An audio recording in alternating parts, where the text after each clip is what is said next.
प्रशांत किशोर आगे निकलते हुए नजर आ रहे हैं। बैलेट पेपर काउंटिंग में 2000 से ज्यादा वोट उनको अब तक मिल चुके हैं। पहले राउंड में प्रशांत किशोर आगे हैं, ये बड़ा अपडेट है। तो वहीं बीजेपी की बात करें तो बीजेपी को प्रशांत किशोर के मुकाबले कम वोट यहां पर मिलते हुए नजर आ रहे हैं। 1423 वोट बीजेपी को मिले हैं। हालांकि बीजेपी पूरी तैयारी कर चुकी है, लड्डू बनाए जा रहे हैं, वितरण को लेकर तमाम तैयारियां। पूरा भरोसा है बीजेपी को कि जीत बीजेपी की होगी, क्योंकि नितिन नवीन की पुश्तैनी सीट है, बीजेपी का गढ़ मानी जाती है। दशकों तक बीजेपी का कब्जा यहां पर रहा है, लेकिन प्रशांत किशोर कांटे की टक्कर यहां पर देते हुए बीजेपी उम्मीदवार को। ऐसे में अगर प्रशांत किशोर यहां से जीत हासिल कर लेते हैं तो सीधे तौर पर राजनीति में उनकी ये बड़ी एंट्री के तौर पर देखा जाएगा।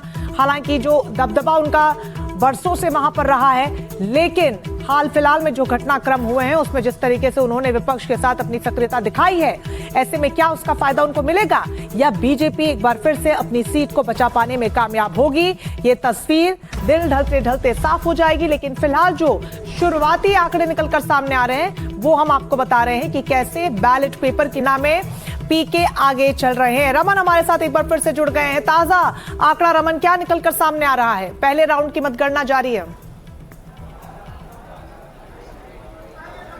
जी बिल्कुल, देखिए पहले राउंड की काउंटिंग के बाद दूसरे राउंड की काउंटिंग में जब ईवीएम की काउंटिंग की शुरुआत हुई है 9 बजे से, उसमें भी प्रशांत किशोर आगे नजर आ रहे हैं। अभी तक प्रशांत किशोर को बात करें तो लगभग 3500 से ज़्यादा वोट प्रशांत किशोर को, कुल वोटों की अगर गिनती करेंगे हम तो प्रशांत किशोर 3500 वोटों से आगे जा चुके हैं। और बीजेपी के जो उम्मीदवार हैं उनको लगभग 2600 के आसपास वोट दूसरे राउंड की गिनती में आए हैं, यानी कि लगभग 1000 वोट से ज़्यादा का जो आंकड़ा है वो बीजेपी और प्रशांत किशोर के बीच में देखने को मिल रहा है। अगर वही बात करें आरजेडी की तो आरजेडी तीसरे नंबर पर है। चुनाव के पहले भी उम्मीद यही लगाई जा रही थी कि जो मुकाबला है वो प्रशांत किशोर और बीजेपी के बीच में ही है। अब देखना है कि इस मार्जिन को प्रशांत किशोर अंतिम राउंड तक बरकरार रखते हैं या नहीं, या किसी भी वक्त भारतीय जनता पार्टी जो है वो बाउंस बैक कर सकती है, क्योंकि बांकीपुर जो सीट है वो बीजेपी का स्ट्रांग होल्ड है। ऐसे में जो भी कैडर वोटर है भाजपा के वो बांकीपुर सीट में भी है। लेकिन बियॉन्ड द बेल्ट जाकर जिस तरीके से दूसरे कास्ट के लोगों ने, खासकर की जो कैडर वोटर माना जाता है आरजेडी का, मुसलमान और जादव, उन्होंने बड़ी संख्या में वोट किए प्रशांत किशोर को। यही वजह है कि प्रशांत किशोर दूसरे राउंड की काउंटिंग में भी इस वक्त आगे नजर आ रहे हैं। क्या ये जातीय समीकरण तक ही सीमित है रमन? क्या वाकई में जातीय समीकरण तक ही सीमित है या फिर कई ऐसे मुद्दे रहे जो यहाँ पर भारी पड़ सकते हैं राज्य सरकार के लिए?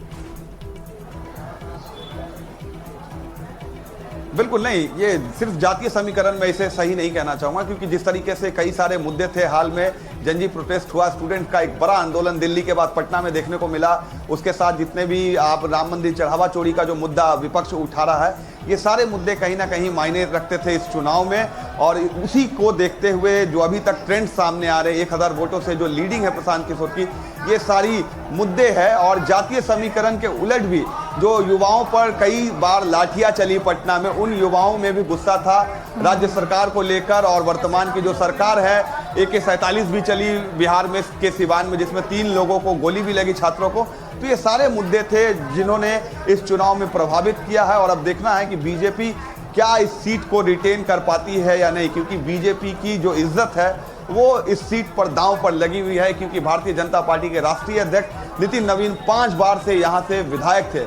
अगर बीजेपी ये चुनाव हारती है तो आप मान के चलिए ये एक बड़ा सेटबैक होगा बीजेपी के लिए। बिल्कुल, और एक कड़ा संदेश भी होगा रमन। और यहाँ से प्रशांत किशोर अगर जीतते हैं तो ऑफिशियली अपनी वो अब राजनीति की अपनी सीट की इसी सीट से शुरुआत वो करेंगे, लेकिन बीजेपी के लिए एक बहुत बड़ा फिर ये डेंट हो सकता है।